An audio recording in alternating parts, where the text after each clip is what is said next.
Yo, welcome back to Choose Courage Inc. It has been a hot minute since we've done an episode, and really it was just taking time and space away to recalibrate, to get clear on the ways that I really want to show up and serve y'all for the remainder of this year.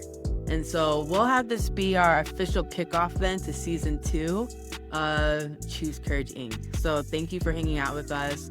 And, for today's episode, I really want to just jump in by, maybe just addressing something that might potentially rub some people a certain way, okay?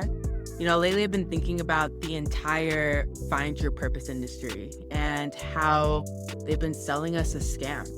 Not because purpose doesn't matter, because it absolutely does, but because we've turned it into this mystical treasure hunt, right? Where you're supposed to journal your way to enlightenment, where you're supposed to manifest yourself into purpose.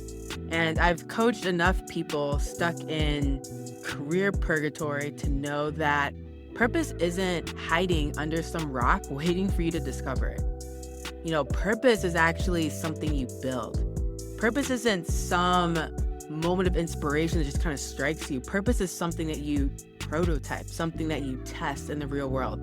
And so for today, I'm going to show you how to do that in 30 days using what I like to call micro bet experiments that make clarity the result of action, not the other way around. So I'm your host, Vivianne Castillo, and welcome to Choose Courage Inc.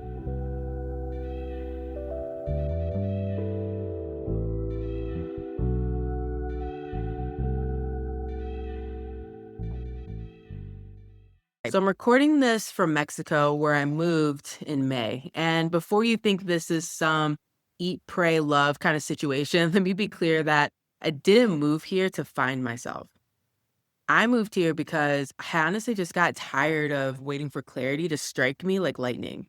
And instead, I started prototyping. I started to prototype what it would feel like to live somewhere that didn't assault my nervous system every time I turned on the news, every time I walked out the door. I started to prototype what it would look like to structure my business around rest instead of hustle.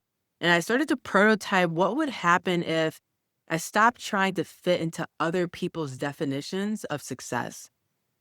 And here's what I've learned. I've learned that clarity doesn't come from thinking harder. It comes from doing things differently. Which brings me to today's topic, because I'm seeing so many folks, especially my coaching clients, who are stuck in what I call purpose paralysis, right?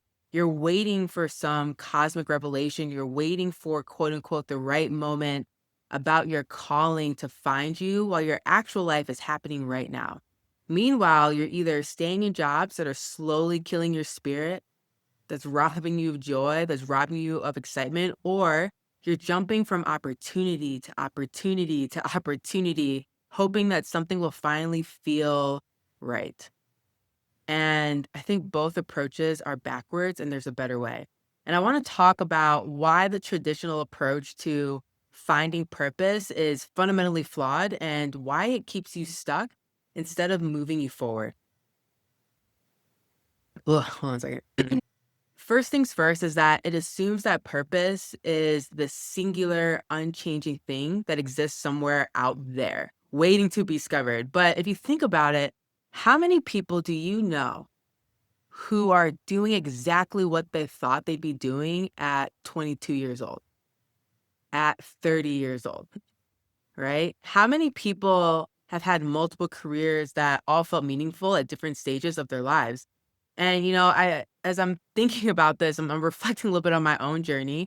In a former life, I was a therapist, a trauma therapist, and then I switched into UX research and switched into the tech industry.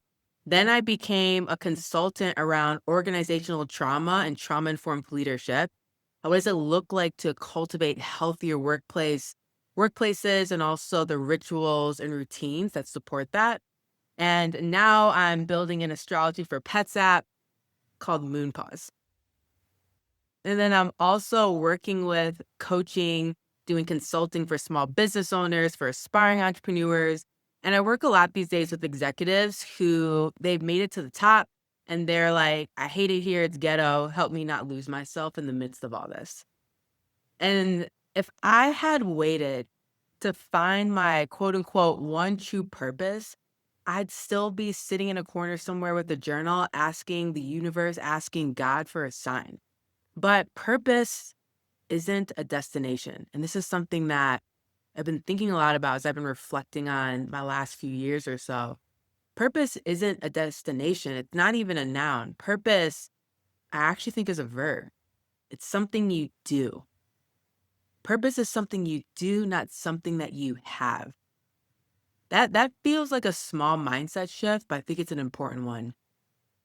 And another thing I've been thinking through is this idea of the finding, right? The finding approach keeps you stuck in your head instead of moving your body. You can think yourself into circles for years about what you're supposed to be doing. Quotes around supposed to be. But your body already knows, right? You know in your gut. You already know what energizes you and what drains you. Your body already knows what kind of work makes you lose track of time in a good way versus the kind that makes you watch the clock like it's personally offending you. Like, I remember when I was still at Salesforce, doing this work that looked impressive on paper, but felt like I was slowly dying from the inside. Every Sunday, right? I get this kind of pit in my stomach thinking about Monday morning, and my body was screaming at me that something was wrong, but I kept ignoring it because I was just too busy trying to figure out what I was supposed to do next. I kept going because I'm like, this is normal. It's normal to endure. And a lot of us have taught ourselves and told ourselves that it's normal to endure this level of discomfort and this level of uncertainty about what I actually want to be doing with my time and with my life. But you don't have to endure anymore. And I'm going to go a little bit off script here. I think this is especially common if you grew up in a household with emotionally immature or emotionally unavailable parents. And as a kid, you were taught to endure, to kind of deal with the reality that your needs weren't fully being seen or recognized because it was all about your parent. And as a kid, we don't have a choice and we have to endure that crap. But as an adult, I hope I free someone today. You don't have to endure that anymore. And now it's time to start seeing the different ways that we bring that into our personal and into our professional lives, where we just opt into the passive choice of I'm going to endure. But you don't have to do that anymore. And so I want to challenge some of y'all, going back to purpose here. The obsession that sometimes we can have with finding our one true purpose, I think, is actually a sophisticated form of perfectionism, which I think perfectionism is just a cute way of saying self-sabotage. But I digress. It's another way to avoid taking action because you haven't found, quote unquote, the perfect path yet. But here's what's really happening. You're using the search for purpose as procrastination. Let me say it again. You're using the search for purpose, the search for clarity as procrastination. You're avoiding that messy, imperfect work of actually building something because you're waiting for certainty. Certainty is overrated. Have you looked outside? Have you seen everyone trying to look for certainty? And where is she? Is certainty in the room with us? And that's because certainty is actually the wrong focus here. Clarity is what you need. Clarity is what you need, and clarity comes through action, not contemplation. And so let me offer you a different framework instead, okay? Let's just cut to it. Instead of trying to find your purpose, what if you prototyped it? Bear with me for a second. What does it mean to prototype purpose? For me, it means treating your life like a startup, like a healthy startup, and your sense of meaning like a product you're developing. All right.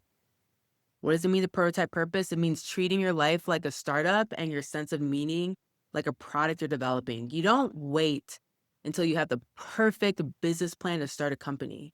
You start with a hypothesis and you test it. You iterate based on what you learn. You experiment as you're getting new knowledge and new information and more inputs into what you're building and experimenting with, right? Same thing with purpose. You start with a hypothesis about what might be meaningful to you, and then you test it in the real world. You gather data, y'all, not from your thoughts, but from lived experience. How does your body feel when you're doing this work? These are the questions I'm going to be asking, right? How does my energy shift? What kind of impact am I having? What problems am I naturally drawn to solving? And this approach has three massive advantages, okay? First, it gets you out of analysis paralysis and into action. So instead of spending months journaling about your values, going listening to yet another podcast about your values, watching another YouTube video, saving things on Instagram that you're never going to revisit, and instead, you can start living them and see what happens. Second, it's iterative. If something isn't working, you don't have to throw away your entire life. You can just adjust the next prototype. You're not committed to doing something forever, right? You're committed to learning from what you try. Ooh, and I hope that frees someone today in terms of sometimes we can feel like, no, like I'm locked into this plan and into this journey, but this isn't forever, y'all. You're not committing to forever. You're not committing to a long-term plan per se. You're committing to learning from what you try. That's about presence, okay? And third, it's based on evidence, not fantasy, okay? So you're not making decisions based on who you think you should be or what looks impressive on LinkedIn. Instead, you're making decisions based on actual data about what energizes you and what impact you want to have in the world.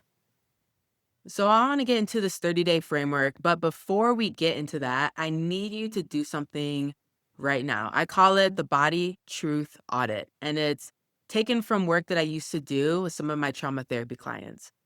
I want you to pause what you're doing, and I just want you to do a full body scan in this moment, okay? I want you to start from the top of your head, and I want you to work your way down and just notice where you're holding tension. Where does your body feel heavy or tight or just off? So again, starting from your head, you're slowly scanning down to your neck, you're at your chest, your shoulders, you're scanning down to your gut, you're noticing things in your lower back, your hips, your thighs, your knees, scanning down to the bottom of your legs, to your feet, all the way out to the tips of your toes. Now think about your current work situation. When you think about Monday mornings, what happens in your body? What are you thinking about when it comes to your manager or your biggest client or this project that you're on or your most dreaded task? Where do you feel that physically? And as you're hearing my voice and kind of thinking and noticing in your body, I just want you to know your body's not lying to you. All right. So if you're feeling that knot in your stomach, it isn't just stress, that's information. Those headaches aren't just from screen time, they're from the cognitive dissonance of living out of alignment. That chronic fatigue isn't just from being busy, isn't just from the lack of sleep, it's from giving your energy to things that don't give you energy back. And for me, I had ignored these signals for years because I thought physical symptoms were just part of having a job. It was just part of what you do when you endure. But gratitude for opportunities that are slowly killing you isn't virtue, it's self-abandonment. And in this economy, y'all, we're not doing it, okay? So your body knows the difference between good stress and bad stress. It knows the difference between being challenged and being drained. It knows the difference between working hard towards something you actually care about and working hard to maintain something that doesn't serve you. So before we talk about prototyping purpose, I need you to start listening to what your body's telling you. Your body sent me an email today and told me to pass this along to you, okay? It's saying, listen to me, because I imagine it's been trying to get your attention for longer than you think. All right, let's get practical. Let's get into it. Let's chop it up. I'm going to walk you through a 30-day framework for prototyping purpose using what I call micro bet experiments. And this isn't about finding the perfect answer, it's about gathering enough data to make your next move with confidence. I'm gonna be walking through this framework, walking through this activity. And if you go to choosecourageinc.com, at the top of our website, you'll see a tab that says free resources. And I have taken the activities, the resources from this podcast, and we have made it into a mini workbook for you for free. So again, go to choosecourageinc.com, go to free resources, and feel free to download the workbook that we will be walking through and talking through in this episode. And last note before we dive in, I need you to understand this. Linda, listen to me, right? This only works if you're willing to be honest with yourself. Not who you think you should be, not who your parents want you to be, not who you think LinkedIn wants you to present yourself as, not who would look good on social media, but who you actually are, messiness and all.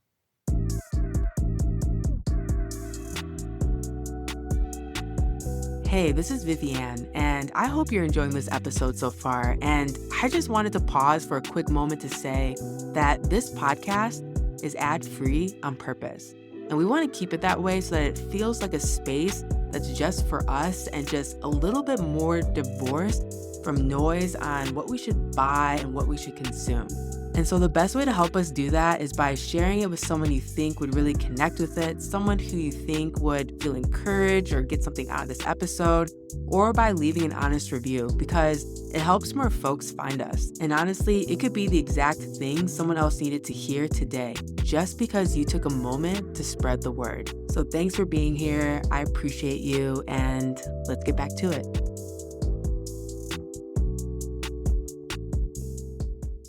All right, so let's dive into week 1, what I call the energy archaeology. The first week is about digging up patterns you might not even realize exist. And I call it energy archaeology because we're digging up data about what fuels you versus what drains you. And here's what you're going to do. For 7 days, for the first week, you're going to track your energy levels throughout the day. Set alarms for 4 different times: 9 a.m., 12 p.m., 3 p.m., and 6 p.m. And when the alarm goes off, I want you to rate yourself on 2 scales. First, we have the physical energy on a scale of 1 to 10, where 1 is I could sleep standing up and 10 is I could run through a wall right now. What's your physical energy level at? And then the next scale is emotional energy on a scale of 1 to 10, where 1 is I want to disappear forever and 10 is I'm excited about what's next. Where are you on that scale? Again, if you go to choosecourageinc.com and you go to free resources, you can download this free workbook that helps you walk through this 30-day micro bet framework. But here's the key here. You're also going to write down what you were doing in the 30 minutes before you checked in. So be specific, not just work, but maybe you're going to write responding to emails about the Johnson project, or brainstorming solutions for the marketing campaign, or sitting in a meeting that could have been an email, whatever. But be really clear about what you were doing 30 minutes before you checked in with yourself. And by the end of the week, you'll have 28 data points about what activities and environments either fuel you or drain you. And this isn't about good or bad, it's about compatibility, okay? Some people are energized by detailed analysis, others lose their minds doing spreadsheets, but come alive when they're solving interpersonal conflicts. But you can't build a meaningful life on activities that consistently drain you. That's just fact. And you can't ignore the patterns of what lights you up. All right, so that's week 1. Week 2, we're going to call the problem magnet test. Week 2 is about identifying what problems naturally pull your attention. And I call this the problem magnet test because some problems just seem to follow certain people around, right? And instead of seeing this as bad luck, what if it's data about what you're here to solve? So for this week, for week 2, I want you to carry a small notebook or use your phone to track every time you find yourself getting worked up about a problem. Not just work problems, I'm talking about any problems, right? Could be something you see in the news, something happening in your community, something your friends are dealing with, something you notice about how organizations operate. Doesn't matter. I want you to jot it down and make a note of it. And when you notice yourself getting activated by a problem, I want you to write down 4 things. 1, what specifically is the problem? 2, why does this bother you so much? 3, what would a solution look like? And 4, have you seen this pattern before? Ooh, I'm helping y'all know yourself in this activity, okay?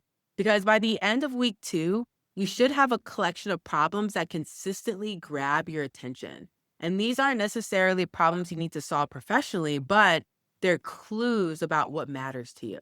That's the point of this exercise. For example, maybe you consistently get frustrated by inefficient systems. Maybe you're always the person friends come to when they're having relationship drama. Maybe you can't walk past a badly designed user interface without wanting to fix it. But regardless, pay attention.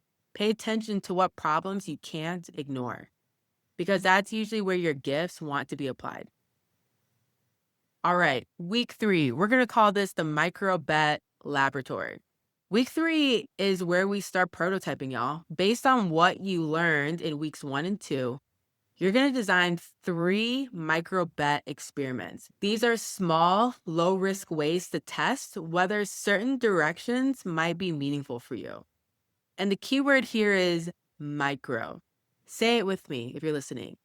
1, 2, 3, micro. Okay? Because we're not talking about quitting your job or going back to school. We're talking about experiments that you can run in your spare time with minimal investment. So here's some examples. If you're curious about coaching, offer to mentor one person for free for a month and just document how it feels and what impact you have. Another example. If you're drawn to writing, commit to publishing one piece of content every week for a month. Could be a blog post, a LinkedIn article, a newsletter, take your pick. But I want you to track what topics you naturally gravitate toward and how people respond. If you're interested in design, maybe think about volunteering to redesign something for a local nonprofit.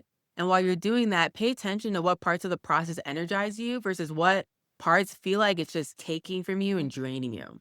If you're curious about entrepreneurship, spend the week interviewing people who have problems you might want to solve. Don't try to sell them anything though. I just want you to understand their world a little bit better. And again, the goal of this particular week isn't to find the perfect experiment.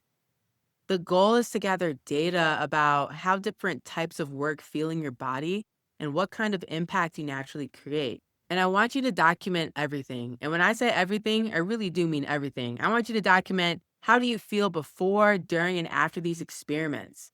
What comes easily to you? What feels like pushing a boulder uphill? And what do other people reflect back to you about your natural strengths?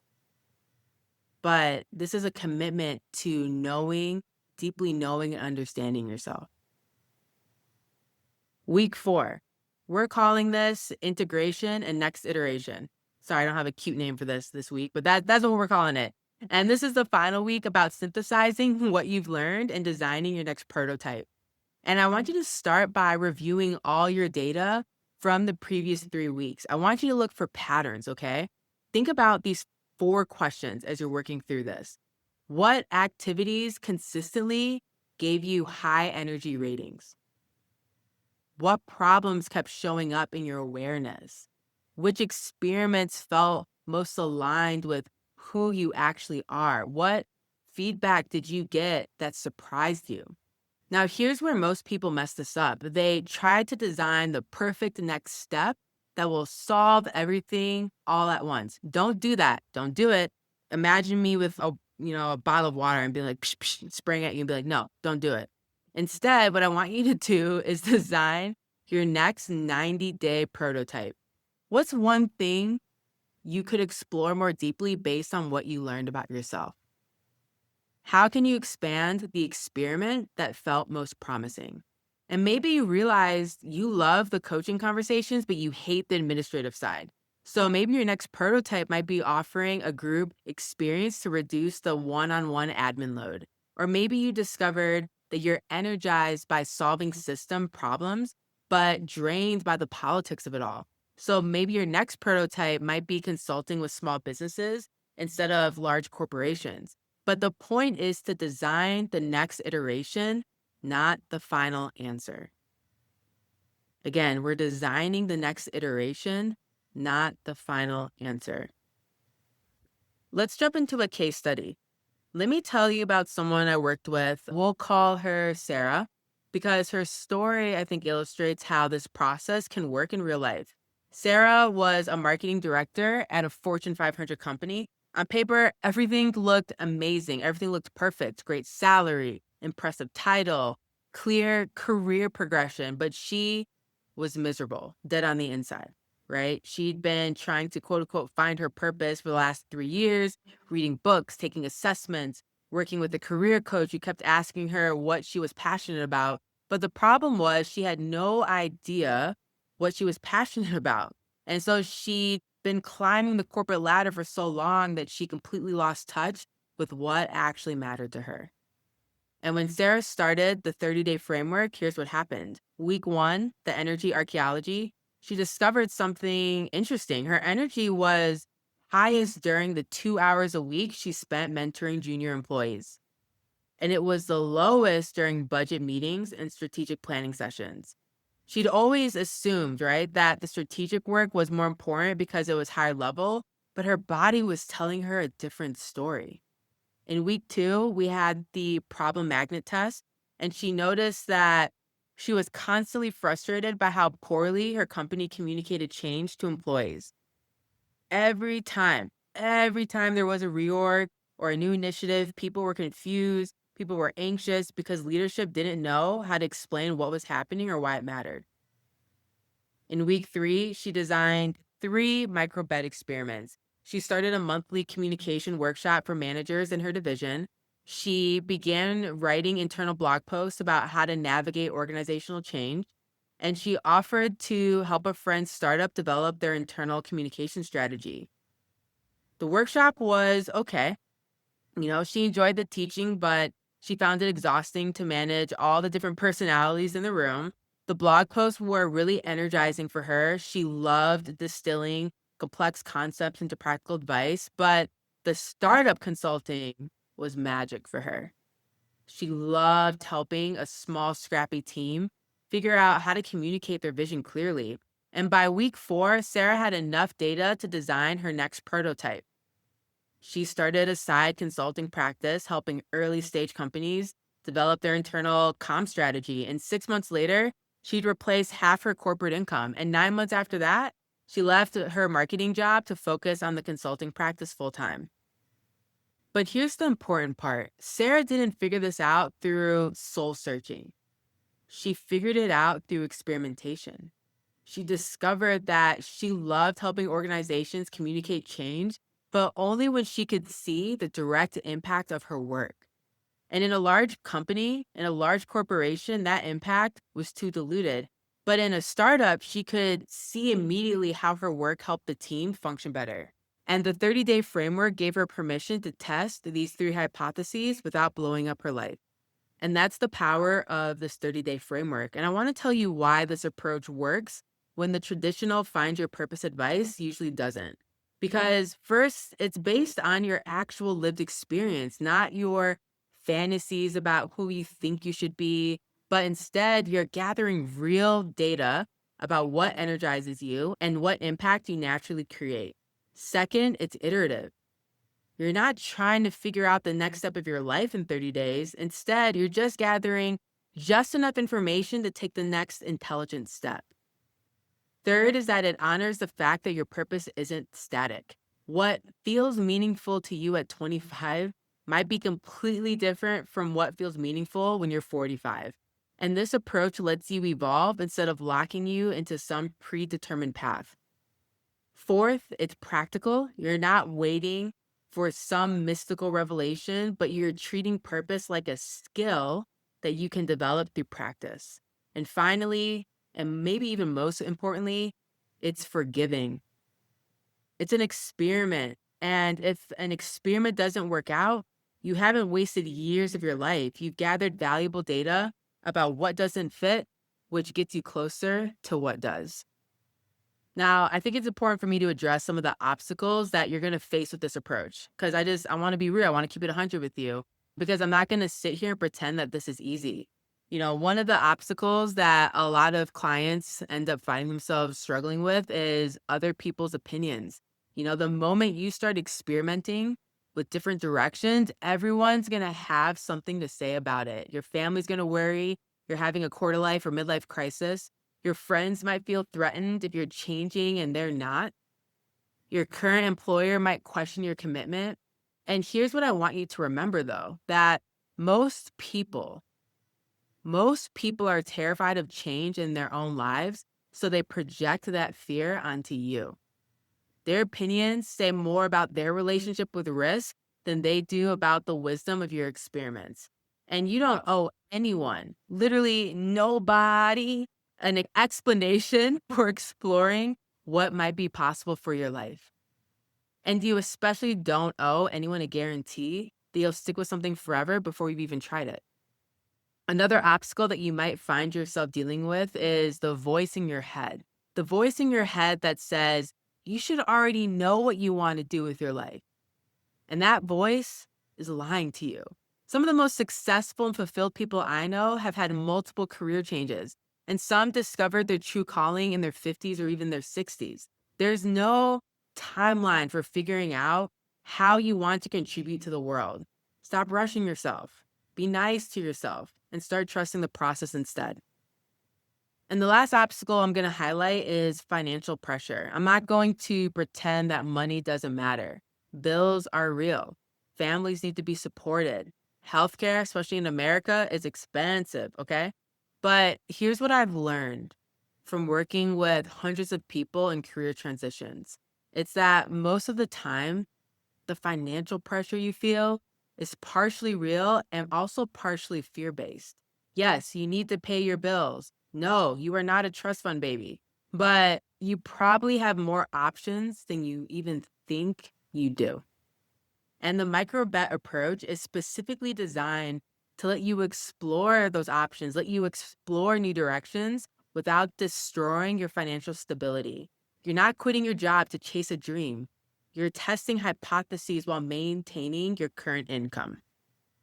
And when you're in that space, sometimes myths kind of come up to the surface. And I want to address one of them. I want to address something that can trip people up in this work. And it's the myth that you need to be passionate about something for it to be purposeful. Ooh. The myth is that you need to be passionate about something for it to be purposeful. Passion is not a prerequisite for meaningful work. In fact, I actually think the emphasis on passion has created more confusion than clarity for most people. Because here's what I've observed: passion often follows engagement, not the other way around. You don't necessarily start out passionate about something, you start out curious, you start out competent, or you start out committed to solving a particular problem. The passion develops as you get better at the work and see the impact you're having. And some of the most fulfilled people I know aren't necessarily passionate about their work in some emotional sense, but they're deeply engaged with problems that matter to them. They're using their natural strengths and they can see how their contributions are making a difference. I wasn't passionate about trauma informed design when I started talking about it. I was frustrated by how many people were being harmed in the workplace that claimed to care about human centered practices. I was frustrated at the hypocrisy of the UX industry, saying that they're passionate about being human centered, and yet it was one of the least human centered industries I've ever been a part of. And the passion came later as I saw how this work was actually helping people feel less alone in their experiences. That's when it came. So stop waiting to feel passionate about something. I hope someone feels freed by this today. Stop waiting to feel passionate about something and instead start looking for problems you can't ignore and skills you enjoy developing. That's the cheat sheet, y'all. And the passion will come or it won't. And either way, you'll be doing meaningful work. And the thing about meaningful work is you will always have to deal with fear and uncertainty in the midst of it. And so I want to talk about fear because fear is usually the thing that keeps people stuck in the search phase instead of moving into the prototype phase.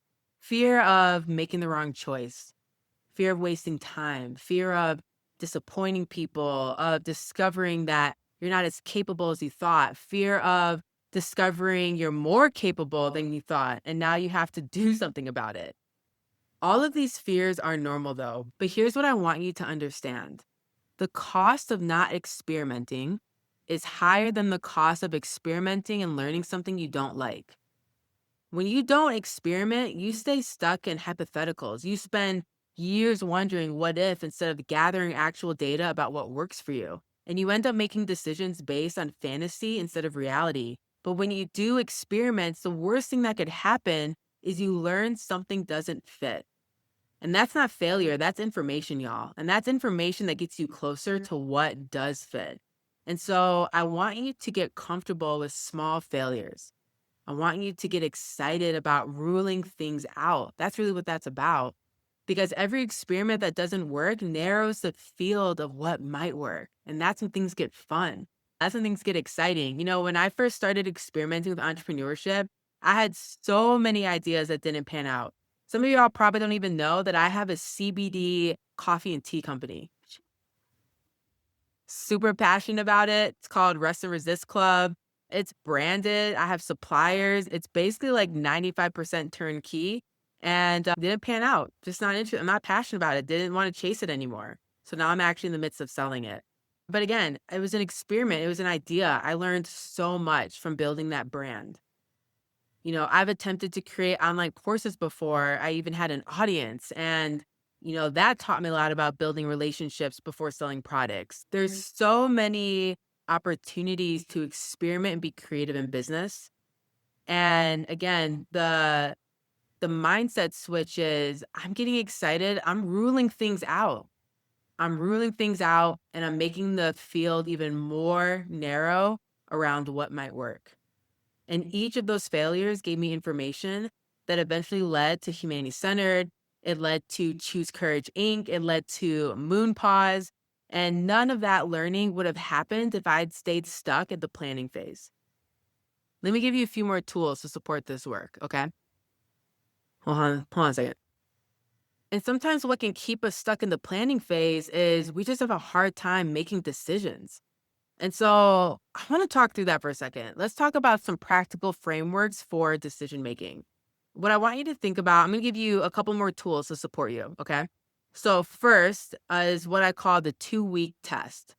Whenever you're considering a major direction change, commit to thinking and talking about it for 2 weeks before making any decisions. I have found that this prevents both impulsive choices, reactive choices, and also indefinite procrastination.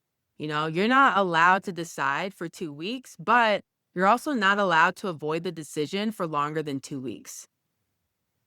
Another tool I'll share with you is called the 10-10-10 rule. When you're facing a decision about whether to pursue a particular experiment, ask yourself, how will I feel about this in 10 minutes? How about 10 months? And how about 10 years? And this will help you distinguish between immediate discomfort and long term misalignment. I'll give you two more, okay? The third is called the wise friend test. When you're struggling with whether something is worth pursuing, ask yourself, what would I tell my wisest friend if they came to me in this exact situation? Sometimes we give better advice to others than we give to ourselves because we're not clouded by our own fears and limiting beliefs. And so I find this to be a helpful exercise to kind of step outside of myself to receive some of that wisdom. And the last tool I'll give you, the last framework for decision making I'll give you is called the energy accounting framework. And I want you to start treating your energy like a budget. Yo, in this economy, treat your energy like a budget, y'all. You have a finite amount each day, and different activities either deposit energy or withdraw it. Just like you wouldn't or you shouldn't spend more money than you have indefinitely, you can't spend more energy than you generate indefinitely either. So start making choices based on whether something is an energy investment or an energy expense. And this is why it's so important to have a good support system in the midst of this. One thing I want to address is that you can't do this work in isolation. A lot of us think that this is supposed to be a solo journey, when in reality, it should be a shared one. You need people in your corner. You need people in your corner who understand that experimentation is not the same as being flaky or indecisive. You need at least one person who will celebrate your small wins, who will remind you that it's okay to not have everything figured out, and who will support you through the inevitable moments of doubt. This is one of the things that I love about the Choose Courage Collective. It's a private entrepreneurship community through Choose Courage Inc. And it is the safe space. It's the place with people who are excited for you, who are rooting for you, and who you could share your wins with and who will encourage you along the way. But even if you aren't a part of and you haven't joined our online community, still do not let this opportunity or chance to go by to look at your current community, your current support system, and to build it out. If you don't have that person in your life right now, finding them might be your first prototype. Join communities of other people who are navigating transitions like ours, called the Choose Courage Collective. Find a coach or a therapist who understands career development. Connect with others who are building non traditional paths. But be careful about who you share this process with. Not everyone's going to be a good steward of your vision and your dream. Not everyone will understand what you're doing. Some people will try to talk you out of experimenting because it threatens the relationship with safety and predictability, because you are a threat to what is familiar to them, even if it is uncomfortable and undesirable to them. And you don't need everyone to understand your process. You just need a few people who will support you through it. All right. And you'll especially need those people when the experiments don't work. I want to talk about what happens when your experiments don't give you clear answers. Because sometimes you'll complete the 30-day framework and still feel confused about what to do next. This isn't a magic, pill or formula. But even still, that's actually valuable information too. It might mean that you need more time to gather data before making decisions. Sometimes the most important thing you learn from an experiment is what questions to ask next.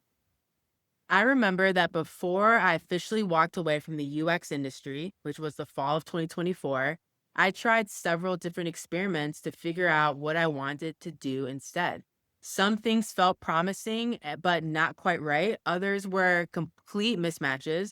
And it took a couple rounds of experimentation before I landed on a combination of consulting, coaching, and product development that really felt sustainable and exciting and fun and creative for me. I hope you're hearing me glow as I'm like talking about it, because it's been a big vibe.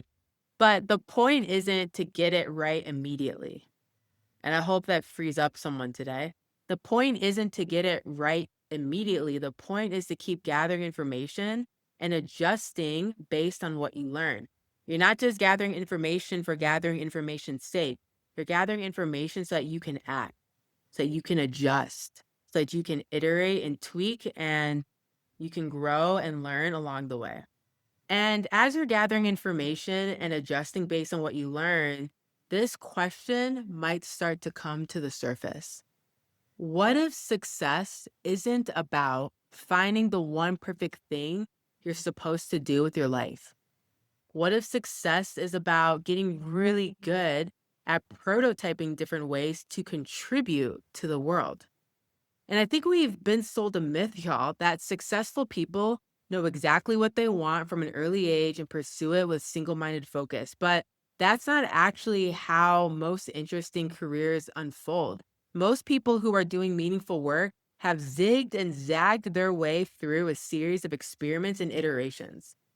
The capacity to experiment, the capacity to iterate, to remain curious about what's possible, these might be more important skills than finding the perfect path. What if instead of asking, what's my purpose, you started to get curious and ask, what's my next experiment? Ooh, can you imagine a life that is being pulled, not by the question of what's my purpose, but what's my next experiment, what that life would be like? What if instead of trying to predict the future, you got really good at designing small tests that help you learn about yourself and the world? And this approach requires a different relationship with uncertainty. Instead of seeing uncertainty as something to eliminate, now you're going to start to see it as information. Instead of waiting for clarity before you act, now you start acting in order to create clarity. Ooh, yo. Okay. Sorry, I'm getting excited over here. With that, it is only natural for us to get practical. Let's get practical about next steps. If you're ready to stop searching for purpose and start prototyping it, here's what you need to do. First, you need to commit to the 30-day framework. Again, you can go to choosecourageinc.com, go to the free resources tab and download the workbook of this, but you need to put it in your calendar. You need to set up the systems that you'll need to track your energy and document your experiments. Treat this like any other important project in your life. Second, tell at least one person what you're doing and ask them to check in with you on a weekly basis because accountability makes everything more likely to happen. Third, I want you to give yourself permission to be bad at this first. You might not design the perfect experiment. You might forget to track your energy some days, and that's okay. I'm not grading you on this. The universe isn't grading you on this. The goal is progress, not perfection, okay? And have fun with it. The goal is progress, not perfection. Fourth, I want you to resist the urge to make major decisions during the 30 days. This is a data gathering phase, okay? Not a decision-making phase. You'll have plenty of time to make changes after you've collected the information. And finally, my encouragement to you, trust the process. Even if the experiments don't give you a crystal clear direction, they will give you valuable information about what energizes you and what problems you're drawn to solving. And that information is the foundation for building a meaningful life. I'm going to leave you with this, all right? Because I want to wrap up this episode and our time together. But I'm going to leave you with this. You already have every single thing you need to start prototyping purpose. You don't need more clarity. You don't need more passion or more certainty. You just need more willingness to experiment. Stop waiting for permission to start building a life that matters to you. Start small, start now, start with what you have. The world needs what you have to offer, but it needs you to stop hiding behind the search for the perfect path and to start walking some actual paths. Even the ones that don't work out will teach you something valuable about yourself and about what's next. Because your purpose isn't hiding somewhere to be found, it's waiting to be built, one small experiment at a time. And remember, and I've talked about this in an earlier podcast, one of my favorite sayings: slow is smooth and smooth is fast. Take the time to design thoughtful experiments. Slow is smooth, y'all. Pay attention to what your body is telling you and trust the process of iteration. Because the most courageous thing you can do is stop waiting for certainty and to instead start creating clarity through action. Thanks for being here, y'all. If this resonated with you, I hope that you're able to share this with someone who you feel like also needs to hear it. And if you try the 30-day framework, I would love to hear about what you discover. Shoot me an email at hello@choosecourageinc.com with your thoughts, what experiments you're going through, and I'd love to continue the conversation with you. Thanks for hanging out with us and diving into some of these real and unfiltered conversations. We know your time is valuable, and so we don't take it for granted. If today's episode made you think, if it challenged you, or gave you something new to consider, we'd love for you to hit that follow button on whatever streaming service you're using. That way, you'll never miss an episode when we drop them. And if you want to go even deeper, sign up for our newsletter at choosecourageinc.com, and you'll get updates on new episodes, access to exclusive freebies, and first dibs on coaching opportunities and other resources to help you make bold moves in your life and business. So we appreciate you, we see you, and we're rooting for you. Until next time, keep choosing courage over comfort and a friendly reminder to drink some water.